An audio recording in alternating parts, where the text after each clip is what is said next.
Welcome my student. Welcome to hybrid chemistry. आज का जो क्लास है उस क्लास में हम लोग 10th क्लास का एक चैप्टर स्टार्ट करने जा रहे हैं और चैप्टर का नाम है periodic classification of element. Chapter का नाम फिर से मैं रिपीट करता हूँ, पीरियोडिक क्लासिफिकेशन ऑफ एलिमेंट। ठीक है, तो आज की क्लास में बेसिकली हम लोगों को पढ़ना है। चैप्टर का मैं नाम एक बार फिर से लिखता हूँ, उसको बोलते हैं हम लोग पीरियोडिक periodic classification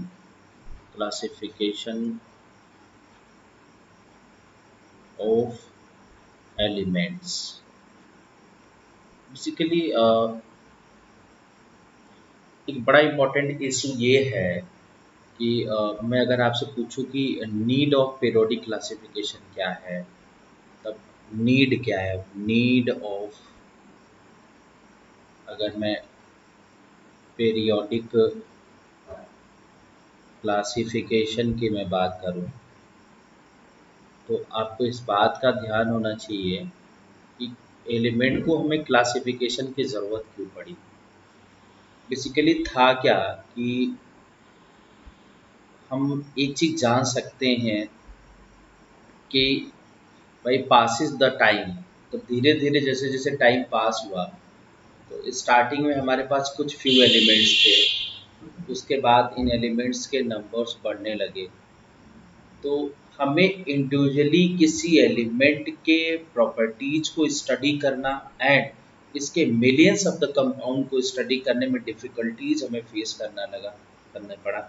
तो इस डिफ़िकल्टीज को सॉर्ट आउट करने के लिए, या ये जो प्रॉब्लम्स आई हमें एलिमेंट्स के स्टडी करने में, उनको सॉर्ट आउट करने के लिए हमें ज़रूरत पड़ी कि क्यों ना हम एलिमेंट्स को क्लासीफाई करें according to their property. Property means physical property and chemical property. बात समझ में आ रही कि नहीं आ रही? तो एक सिंपल सा एक फंडा ये है कि अगर कोई पूछे कि नीड ऑफ पीरियोडिक क्लासिफिकेशन क्या है, तो आप बताओगे कि जब नंबर ऑफ एलिमेंट्स बढ़ने लगे और उनके मिलियंस ऑफ द कंपाउंड हो गए, तो इंडिविजुअली उनके प्रॉपर्टी को स्टडी करना डिफिकल्ट हो गया, इसलिए हमने उनके प्रॉपर्टी के बिहाफ पे क्लासीफाई कर दिया। तो बेसिकली ये चैप्टर मेनली दो पार्ट में टूट जाएगा। मैं आपको बता देता हूँ फॉर क्लास 10th ये जो चैप्टर है दो पार्ट में ब्रेक होगा। एक में हम पीरियोडिक क्लासिफिकेशन के बारे में ही पढ़ते हैं, मतलब पीरियोडिक जो क्लासिफिकेशन है उस क्लासिफिकेशन के बारे में पढ़ेंगे। एंड दूसरा जो इसका पार्ट होगा वो होगा प्रॉपर्टीज। क्या होगा बेटा? प्रॉपर्टीज। तो आप बहुत इजीली समझ पा रहे होंगे कि इसका जो क्लासिफिकेशन का जो पार्ट है वो दो हिस्से में है। एक सिंपली एलिमेंट को हम क्लासीफाई कर लें, दूसरा हम उनके प्रॉपर्टीज को स्टडी करें। तो पीरियोडिक जो क्लासिफिकेशन है, जो पहला हम बात करेंगे जो हमारे सामने है वो है पीरियोडिक क्लासिफिकेशन। पीरियोडिक क्लासिफिकेशन, इस पीरियोडिक क्लासिफिकेशन को हमने एक नाम और दिया, मैं बता दूं, इसी को बोला गया डेवलपमेंट ऑफ पीरियोडिक टेबल, या कई बार हम लोग इसको हिस्ट्री ऑफ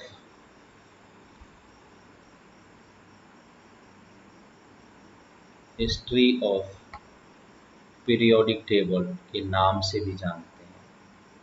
तो बच्चे आप लोगों को एक तो पहली बात समझ में आना चाहिए कि इस चैप्टर में हमें दो पार्ट में ब्रेक करना है। एक में सिर्फ क्लासिफिकेशन को स्टडी करना है एंड दूसरे पार्ट में जो भी क्लासिफिकेशन हो गया उसके बाद हमें एक टेबल मिल गया, तो टेबल्स में जो भी एलिमेंट्स हैं उन एलिमेंट्स के प्रॉपर्टीज में जो वेरिएशन है एग्जैक्टली हमें उसको देखना है।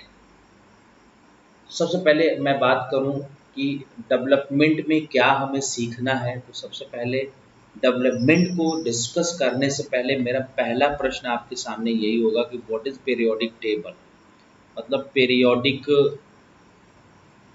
टेबल क्या है। तो अगर मैं पीरियोडिक टेबल शब्द की बात करूं, इसको बोलते हैं the arrangement of well known elements या the arrangement of well discovered elements according to their similar properties, so that similar properties elements are grouped together in tabular form is known as periodic table।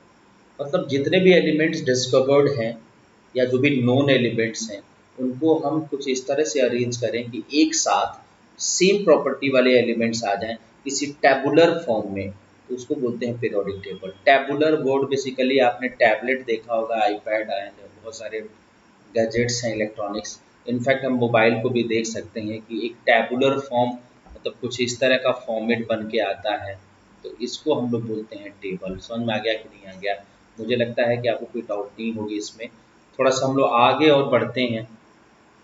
इसके बाद अगर मैं आप लोगों से पूछूं कि हमें क्या करना है, तो एग्जैक्टली हम हिस्ट्री ऑफ पीरियोडिक टेबल, या हम नाम बता देते हैं develop development of development of periodic periodic table के बारे में हम लोग जानेंगे। डेवलपमेंट ऑफ पीरियोडिक टेबल के बारे में जानेंगे, मतलब पीरियोडिक टेबल को हमने कैसे डेवलप किया। तो डेवलपमेंट में आपको मालूम है कि इसकी एक हिस्ट्री होगी, मतलब एक दिन में पीरियोडिक टेबल तो डेवलप नहीं हुआ होगा, it required some more time for their development. तो उन डेवलपमेंट में जो भी साइंटिस्ट आए उनके कुछ हमारे नाम हैं in our syllabus. Only few scientist जिनके नाम है मैं बताऊं। एक साइंटिस्ट का नाम है लेबोजियर, एक साइंटिस्ट हैं जिनका नाम है लेबोजियर। दूसरे साइंटिस्ट जिनका नाम है डोबे रिनर, और डोबेरिनर का एक लॉ है जिसको बोलते हैं Dobereiner triads law. And in fact इसके बाद जो हमारे पास हैं साइंटिस्ट, उनका नाम है बेटा जी न्यूलैंड, जिनका नाम है न्यूलैंड, और उन्होंने एक ऑक्टेव लॉ दिया। ऑक्टेव लॉ का मतलब होता है अष्टक नियम, मतलब 8 एलिमेंट्स का ग्रुप। डोबेरिनर ट्राइड्स का मतलब होता है elements arrange in group of 3 elements, उनको हम ट्राइड्स नाम देते हैं। इसके बाद जो साइंटिस्ट आए वो आए मेंडलीफ। कौन आए? मेंडलीव आए। इनका पीरियोडिक टेबल हमें पढ़ना होगा, पीरियोडिक टेबल के बारे में हमको डिस्कस करना होगा। एंड 5th नंबर पे हम मोजले मोजले एक्सपेरिमेंट के बारे में पढ़ते हैं। मोजले एक्सपेरिमेंट के बाद हमको रियलाइज हुआ कि कुछ कुछ इसी का एक पार्ट होता है जिसको हम बोलते हैं मॉडर्न मॉडर्न पीरियोडिक टेबल। मतलब आपको बहुत अच्छे से पता चल रहा है कि सर बेसिकली जो भी ये साइंटिस्ट हैं मोजले, उन्होंने एक एक्सपेरिमेंट किया। एक्सपेरिमेंट के बाद हमें कुछ ऐसी इंफॉर्मेशन मिली जिस इंफॉर्मेशन को बेस बना के हमने मॉडर्न पीरियोडिक टेबल को भी हमने डेवलप किया। तो फॉर यू काइंड इन्फॉर्मेशन मैं बताना चाहूँगा कि डेवलपमेंट ऑफ पीरियोडिक टेबल में जो हमारे साइंटिस्ट थे वो कौन कौन से थे बेटा। पहले साइंटिस्ट का नाम था लेवोजियर। लेवोजियर को वैसे हम फादर ऑफ केमिस्ट्री भी बोलते हैं, फादर ऑफ केमिस्ट्री के नाम से भी जाने जाते हैं, क्योंकि बहुत सारी केमिस्ट्री की डिस्कवरीज, बहुत सारा केमिस्ट्री में इन्वेंशंस के बारे में बेसिकली किसने डेवलप किया था बेटा, उन्होंने, जिनका नाम है लेवोजियर।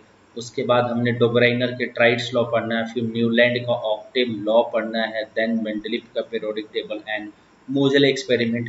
मोजले एक्सपेरिमेंट के बाद रियली हमें एग्जैक्टली आइडेंटिफाई हुआ कि ड्रॉबैक क्या है मेंडलीफ के पीरियोडिक टेबल में, एंड उसके बाद हमने मॉडर्न पीरियोडिक टेबल को डेवलप करना शुरू किया। आई होप आप लोगों को समझ में आ रहा होगा। फिर से मैं एक बार रिवीजन दे देता हूँ। Periodic classification of element in is the chapter of class 10 which is in our syllabus. And इस चैप्टर को मैं अगर पढ़ाने की बात करूँ तो इसको मैंने अपने फैसिलिटी के हिसाब से 2 पार्ट में ब्रेक किया है। पहला पीरियोडिक क्लासिफिकेशन एग्जैक्टली सिंपली, जिसमें हम क्लासिफिकेशन के बारे में पढ़ेंगे, एंड दूसरा इसका पार्ट है जिसको हम प्रॉपर्टीज कहते हैं, मतलब क्लासिफिकेशन किया हमने, एलिमेंट्स को क्लासिफाइड किया, देन आफ्टर जो भी एलिमेंट्स अरेंज हुए उनके प्रॉपर्टीज के वेरिएशन को हमें स्टडी करना होता है। तो पहला पार्ट हमने स्टार्ट किया था बच्चों periodic classification of element. And periodic classification of element में एग्जैक्टली हमें पहला पॉइंट था जिसको बोला हमने डेवलपमेंट ऑफ पीरियोडिक टेबल। दूसरा हिस्ट्री ऑफ पीरियोडिक टेबल, इसी को बोलते हैं, मतलब डेवलपमेंट कहो, क्लासिफिकेशन कहो या हिस्ट्री कहो, दोनों का मतलब सेम होता है। देन आफ्टर हमने जाना कि व्हाट इज पीरियोडिक टेबल। हमने कहा कि जो भी नोन एलिमेंट्स हैं उनको कुछ इस तरह से हम अरेंज करें कि जो सिमिलर प्रॉपर्टीज वाले एलिमेंट्स हैं एक दूसरे के साथ ग्रुप्ड हो जाएं और किसी टैबुलर फॉर्म में अरेंज हो, तो उसको बोलते हैं हम पीरियोडिक टेबल। ठीक है बेटा, आगे बढ़ते हैं विदाउट वेस्टिंग टाइम। हमारा नेक्स्ट जो टॉपिक है वो है डेवलपमेंट ऑफ पीरियोडिक टेबल या history of periodic table. History और डेवलपमेंट में आपको पता होगा कि कोई एक बंदा एक दिन में किसी भी चीज़ को डेवलप नहीं कर देता। किसी भी लॉ के पीछे एक बड़ी हिस्ट्री होती है जिसमें बहुत सारे इन्वेंशंस होते हैं, लेकिन हम वही इन्वेंशंस पढ़ते हैं जो पूरी तरह से सक्सेस होते हैं या पूरी तरह से जो क्या होते हैं बेटा, मतलब जिसमें कोई ड्रॉबैक नहीं होता है, ट्रू होते हैं। बात सुन में आ रही कि नहीं आ रही? तो डेवलपमेंट ऑफ पीरियोडिक टेबल में जो हमारे सिलेबस में है वो mainly Dobereiner, Newland, Mendeleev and Moseley हैं। एक लेवोजियर को भी मैंने इंक्लूड कर दिया है। हालांकि अब हायर क्लासेस में जाओगे लाइक क्लास 11, तो इसमें एक तो प्राउस की हाइपोथेसिस भी आ जाती है और लूथर मेयर का कर्व भी इसमें हम इंक्लूड कर देते हैं। अभी हम उनकी बात कुछ नहीं करेंगे बिकॉज ये दोनों हमारे सिलेबस में नहीं है। तो आई थिंक आपको इतनी बातें बहुत ही अच्छे से क्लियर हो गया होगा कि हमको बेसिकली पीरियोडिक टेबल का डेवलपमेंट पढ़ना है। ठीक है, तो सबसे पहले आप लोग इसका नोट्स बनाओ, then we will start our new topic, जिसमें वन बाय वन हम एक एक साइंटिस्ट को कवर करेंगे। ठीक है ना बेटा, नोट करिए इसको पहले सही से।